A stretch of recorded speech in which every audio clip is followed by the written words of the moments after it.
dukungan gue terhadap Sintayong tidak berubah, tetap 1000%. Mungkin dia pemain paling mahal yang ada di tim nasional kita. Itu menjadi urusan bagi STY. Tapi apakah dia punya statistik gol yang excellent, mengesankan? Menurut saya enggak. Dari dunia sepak bola udah mulai berdatang. Sintayong itu ada asistennya 9. Ini sudah diperlengkapi tim yang cukup memadai. Pelatih spesialis striker datang, pertanda ST gagal asah lini serang. Karena kita tahu secara teknis dia adalah pemain yang spesial. Kita tetap support teman-teman timnas Indonesia dan kita jangan membuat narasi-narasi yang negatif di sosial media, dan ini saatnya kita mendukung 1100%. Oke, assalamualaikum warahmatullahi wabarakatuh. Selamat datang dan selamat berjumpa kembali sahabat-sahabat Garuda dimanapun kalian berada. Dalam hal ini masih seputar timnas dan tentunya kontribusi dari Pak Erick Thohir dan juga Coach Sintayong di sini sudah mengangkat level timnas Indonesia ke level Asia, dan tentunya jika ingin bermain lebih baik tentunya timnas Indonesia harus punya target fisik dan mental seperti mereka yang sudah mentas di level sepak bola Piala Dunia ya. Jadi ini ada beberapa dari para pandit sepak bola ternama dari Indonesia sudah mengatakan dan kompak mengatakan bahwa timnas Indonesia sudah saatnya harus lebih baik lagi, karena dengan kedatangan pemain baru Martin Paes sudah membuktikan bahwa kedalaman dari skuad timnas Indonesia sudah bisa dikatakan matang meskipun bukan 100%. Dan juga ya, soal dari kedatangan pemain baru bakal berpotensi itu datang pada bulan selanjutnya seperti yang sudah dikatakan oleh Pak Arya Sinulinga. Jadi dalam video terbarunya dari Pak Arya di situ sudah mengatakan, dan juga bagaimana soal dari pengamatan dari baik itu Bung Ropan, Bung Binder dan juga Coach Justin. Jadi mereka semua sudah satu suara untuk timnas Indonesia. Beda dengan yang katanya cawe-cawe seperti Bung Toel dan antek-anteknya, ini sangat berbeda sekali. Jadi bagaimana tanggapan kalian? Silahkan ditulis di kolom komentar dan kita simak bersama biar tidak salah paham. Juga kita tahu bekas pelatih timnas nasional juga ya. Mungkin saya tanya sikit lah, sebab kebelakangan ni kemajuan bola sepak Indonesia sangat mendadak ya. Sejak adanya mungkin Pak Erick Thohir ya. Coach melihat kemajuan ni macam mana? Iya, sangat luar biasa. Kita performa kita lebih mantap ya. Dan di pertandingan Piala Asia kemarin di Paralimpiade cukup luar biasa, dan di tim nasional juga masuk ke Paralimpiade ini cukup luar biasa. Mudah-mudahan dengan perform tim nasional ini akan memberikan dampak yang positif buat adik-adiknya di junior, adik-adiknya di di tingkat usia muda, dan juga mengimbas ke klub-klub yang ada di Liga 1 dan Liga 2. Apa impak yang ada pada Pak Erick Thohir untuk membawa kemajuan kepada bola sepak Indonesia? Cara berpikir Pak Erick ya itu udah di high level, dan aplikasinya cukup luar biasa dengan beberapa terobosan. Karena dia juga mempunyai klub di Inter Milan sebelumnya, itu membuat beliau ini keputusannya yang sangat luar biasa, sehingga dampaknya di pemain, di tim pelatih, di atmosfer sepak bola Liga Indonesia sangat luar biasa. Itu yang membuat kita lebih maju dan lebih bukan yang dulu nggak bagus ya, lebih bagus dan lebih nampak hasil positifnya. Dan mungkin yang jadi kebanggaan semalam juga Marcelinho disign oleh Oxford United. Semakin ramai yang bermain di Eropah. Bangga karena memang pemain Asia nggak banyak main di Eropa kan, kecuali dulu dari Jepang, dari Korea kan. Tapi sekarang dari Indonesia udah main di Eropa kan luar biasa. Alhamdulillah Marcelino mudah-mudahan tidak sombong, tetap membumi dan bisa membanggakan sepak bola Indonesia di arena internasional. Dan ramai mengaitkan kemajuan Indonesia akan seiring juga dengan Malaysia. Kalau Malaysia maju, Indonesia akan ikut. Kalau Indonesia maju, Malaysia juga akan ikut. Harus. Macam mana Coach melihat kepentingan dua-dua serumpun pasukan ini sama-sama naik? Iya, saling mendukung. Selain Malaysia cukup bagus juga, di pembinaan usia muda cukup bagus, di tingkat internasional juga bagus. Ya, kita saling membantu, saling menaiki, saling membantu, saling dimanapun, di segi kepelatihan juga, segi manajemen. Seperti sekarang kan kita saling membantu. tim Indonesia Medan datang ke Malaysia kan kita saling bantu. Nah itu yang kita harapkan untuk kedepannya lebih bagus. Coach terkait soal pelatih striker itu gimana tanggapannya? Kenapa sampai menjadi striker khusus dan kira-kira apakah membuka adanya striker baru untuk timnas yang bakal dipanggil? 영국 선생님 뽑은 이유 그리고 연계국 뽑은 이유 그리고 또 스트라이커가 또 추가가 되는 선수가 있는지.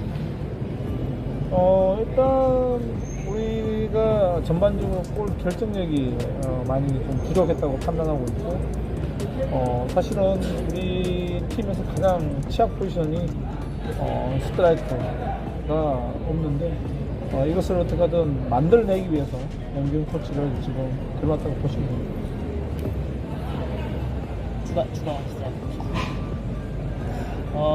jadi aku sih melihat memang di timnas kita saat ini kurang ya untuk cetak gol dan peluang-peluang ada punya memang sangat sulit untuk cetak gol. Jadi coach ini ya bisa bicara posisi yang paling lemah di timnas saat ini ya memang striker posisinya. Jadi untuk itu ya pelatih striker yang bisa membawa sekarang ini biar timnas kita ya semakin baik dan bisa banyak cetak gol gitu untuk striker baru ya.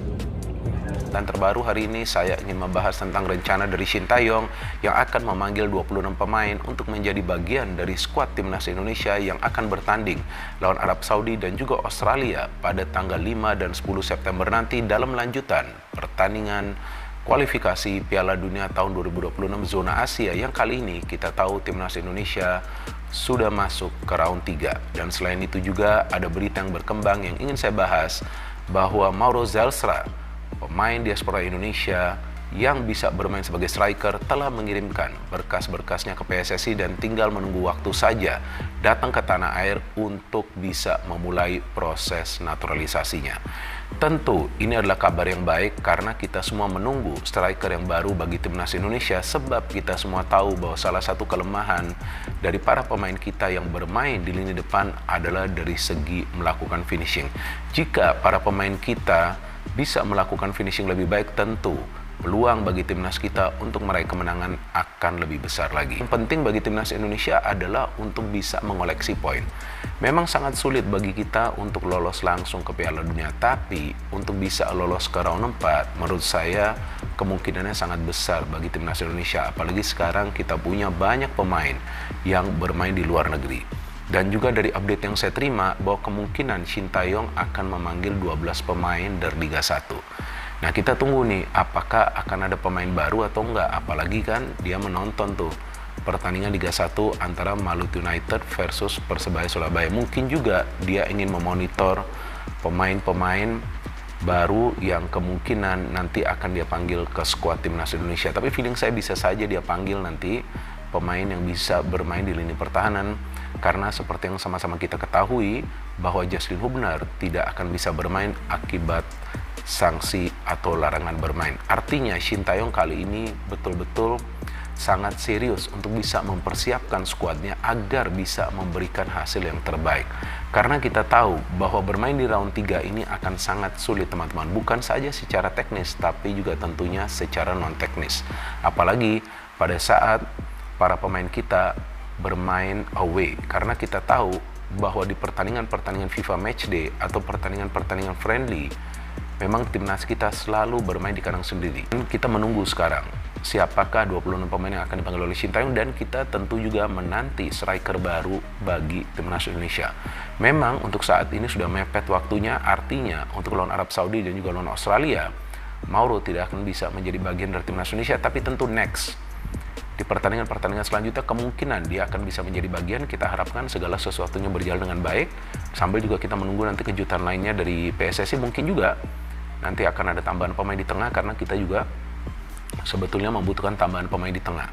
Karena jika pemain seperti Tom Hae dan juga Ivar Janner cedera atau juga tidak bisa bermain karena larangan bermain, tentu kita butuh pemain lain yang bisa langsung tampil untuk mengisi pos mereka. Jadi kita tetap support teman-teman timnas Indonesia, dan kita jangan membuat narasi-narasi yang negatif di sosial media. Dan ini saatnya kita mendukung 1100%. Setelah 1000% kita tambahkan lagi 100% untuk mendukung Sintayong, para pemain yang nanti akan dia panggil ke timnas Indonesia, dan tentunya semua jajaran pelatih lainnya agar timnas kita bisa perform at the top level.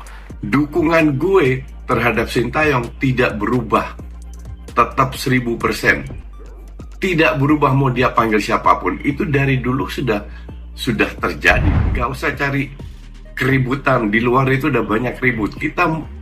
Mending kita bersatu, kita dukung timnas di bawah Sintayong, siapapun kipernya, siapapun pemainnya, cara dia bermain gimana, ya apapun dia lakukan terserah, bebas. Pokoknya gue percaya setelah berapa proses yang dia lewati, gue sampai detik ini masih percaya dengan Sintayong, dan gue yakin Sintayong bisa memberi kita yang terbaik. Tetap semangat ya. Kita ngobrol soal tim nasional khususnya untuk sang gelandang kita, ya, Tom Hai. Pemain berusia 29 tahun ini masih terus mencari klub. Banyak memang yang menunggu kepastian Tom Hai untuk bisa mendapatkan klub yang permanen setelah dia keluar dari Heerenveen yang berada di area divisi di akhir musim 2023-2024. Banyak rumors ya tapi kepastiannya kita tunggu sampai di akhir Agustus nanti soal kemana Tom akan mendapatkan klub itu. Pasar transfer dia yaitu kalau bisa dilihat ini cukup tinggi ya, kalau bisa lihat di bursa transfer itu di atas 50 miliar atau 52 miliar. Mungkin dia pemain paling mahal yang ada di tim nasional kita saat ini. Jadi kita bersyukur punya gelandang yang bagus, berkualitas seperti Tom. STY menaruh harapan besar bagi dia untuk tampil bersama timnas di putaran ketiga pra Piala Dunia Zona Asia, ya, di mana kita akan bertarung melawan Arab Saudi pada tanggal 5 September yang akan datang sebelum kita balik dan menjamu Australia pada tanggal 10 di Gelora Bung Karno. Dan Tom Hai sudah menyatakan bahwa dia siap bermain untuk tim nasional kita.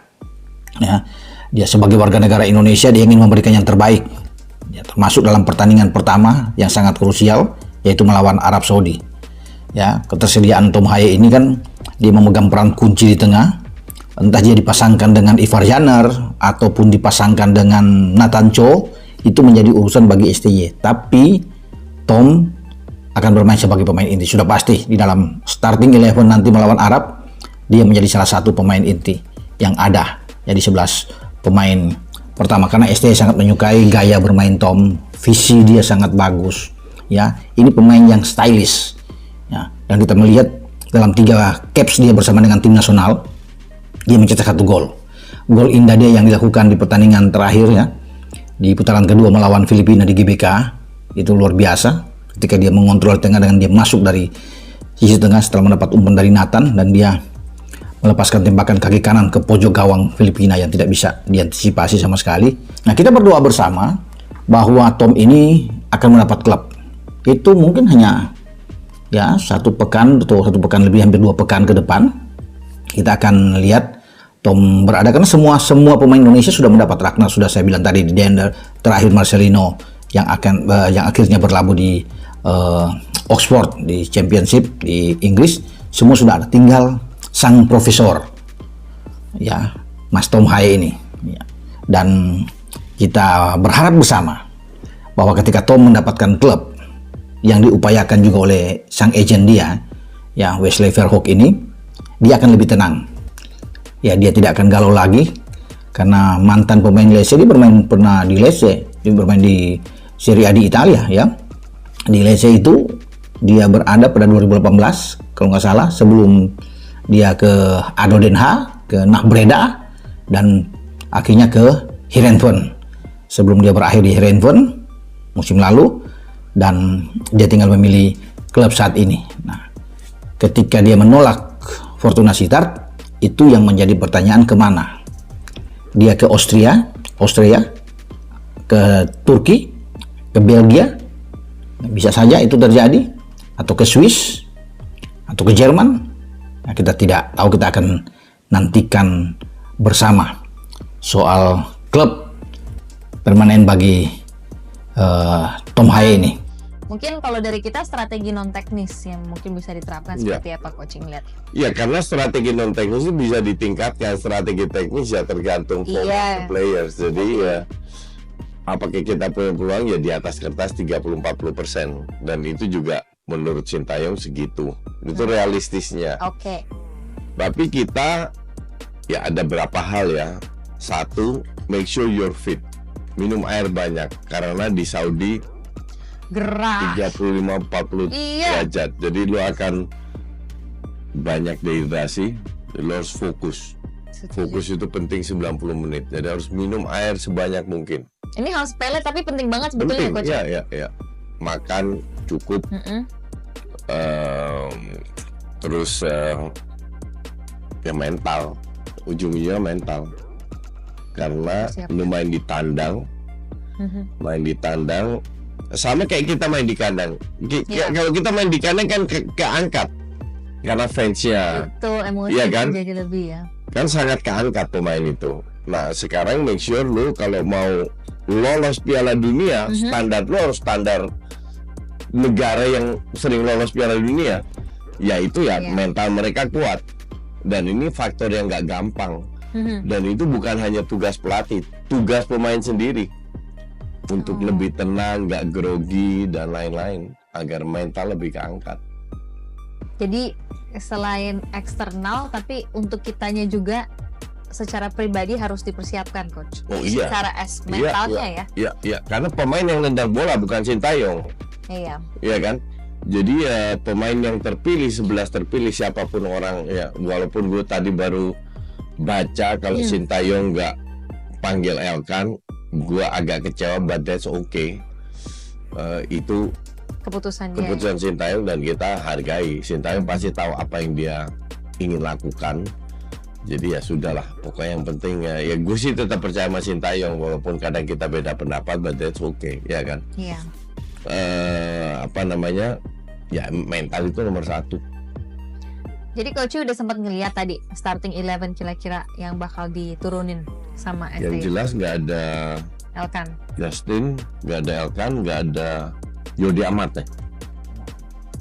Nggak ada Yodi Amat. Jadi di belakang kemungkinan besar Jay, Rizky Ridho, sama di kiri ya salah satu pemain lokal mungkin, atau si Nathan digeser ke belakang, atau Arhan main di kiri, atau Kelvin Verdong main di kiri, Arhan di kiri tengah, Kelvin Verdong back kiri bisa juga. Jadi toh Sintayong punya beberapa opsi.